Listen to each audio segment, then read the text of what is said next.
આ વર્ષે હોલિકા દહન પર લોકો લાકડાની જગ્યાએ ખાસ પાંજરાપોળમાં તૈયાર થયેલી ગોકાસ્ટનો ઉપયોગ કરવા જઈ રહ્યા છે, કારણ કે આ પર્યાવરણના લક્ષી છે અને બીજી તરફ પાંજરાપોળની ગાયોને આનાથી લાભ પણ મળી જશે.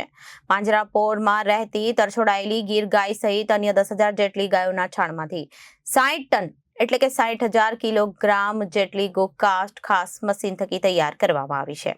હોળીનો તહેવાર નજીક આવી રહ્યો છે ત્યારે હોલિકા દહન માટે દર વર્ષે ખૂબ જ મોટા પ્રમાણમાં લાકડાનો ઉપયોગ કરવામાં આવે છે, જેની કારણે પર્યાવરણને પણ નુકસાન થાય છે. પરંતુ સુરતના પાંજરાપોળ દ્વારા ગાયના છાણથી સ્ટીક બનાવવાનું શરૂ કરાયું છે. પર્યાવરણના સંતુલન અને વાતાવરણને કલુષિત થતું અટકાવવા માટે ગાયના છાણમાંથી તૈયાર કરેલા છાણ તથા માંથી બનાવેલા સ્ટીકનો વૈદિક હોળી પ્રગટાવી કાપતા વૃક્ષોને બચાવવા માટેનો એક પ્રયાસ છે. દર વર્ષે હોળિકા દહનની ઉજવણી ધામધૂમથી લોકો કરતા હોય છે, પરંતુ આ વખતે પર્યાવરણલક્ષી અને વૈદિક હોળીની ઉજવણી મોટા પાયે કરવામાં આવશે. આ વર્ષે સુરત પાંજરાપોળ દ્વારા 70,000 કિલો ગોકાસ્ટ ખાસ મશીન થકી તૈયાર કરવામાં આવી છે અને ગોકાસ્ટ ગાયના છાણનો સંગ્રહ કરી અદ્યતન મશીનથી વેસ્ટ ઘાસચારાનો ઉપયોગ કરી બનાવવામાં આવે છે.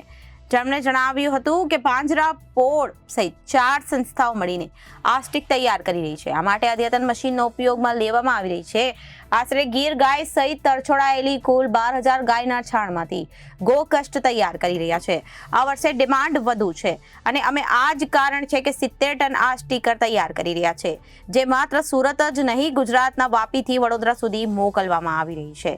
લાકડા ખરીદતા હોઈએ છીએ ત્યારે પ્રતિ કિલો અમે 70 રૂપિયા સુધીના ભાવ આપતા છીએ, પરંતુ આ શુદ્ધ અને પર્યાવરણલક્ષી સ્ટીકની કિંમત પ્રતિ કિલો માત્ર 25 રૂપિયા છે. આ બાબતે ગોપ્રેમી અને હોળીની ધામધૂમથી ઉજવણી કરનાર ધર્મેશ ગામીએ જણાવ્યું કે વૈદિક હોળી પર્યાવરણમાં ખૂબ જ લાભકારી છે.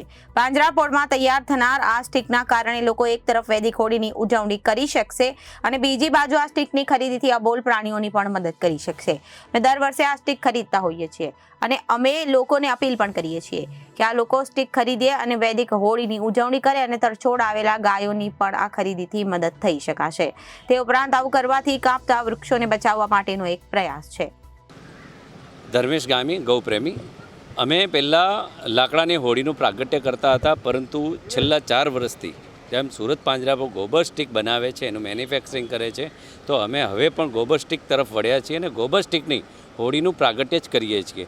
ગોબર સ્ટીકની હોળીનું પ્રાગટ્ય એટલા માટે કે સીધું ગાયોની રક્ષા થાય, ગાયોનું જતન થાય, ગૌશાળા પાંજરાપોળો સ્વનિર્ભર બને અને પર્યાવરણની સુરક્ષા થાય, ગ્લોબલ વોર્મિંગની અસર છે એ ઓછી થાય અને વૈદિક પરંપરા મુજબ આપણે જેમ ગાયના ગોબરની સ્ટીક અને ઉપલાનો ઉપયોગ કરતા હતા અને શહેરોમાં ક્યાંક લાકડા તરફ લોકો વળ્યા હતા, તો એ લાકડા તરફ ના વળે એટલા માટે પાછો ગોબર સ્ટીકનો ઉપયોગ કરીએ અને એના માટે થઈને અમે 4 વર્ષથી કરીએ છીએ. હું તમામને આહવાન કરું છું, જે પણ હોળીનું પ્રાગટ્ય કરતા હોય એ તમામ લોકોને આહવાન કરું છું કે આપણે ગાયોની રક્ષા કરવી હોય, ગાયોનું જતન કરવું હોય, પર્યાવરણનું જતન કરવું હોય તો ગાયના ગોબરથી બનેલી સ્ટીક અથવા ઉપલાનો ઉપયોગ કરીને જ હોળિકાનું દહન આપણે કરીએ, જેથી પર્યાવરણની રક્ષા થશે અને ગાયો બચશે.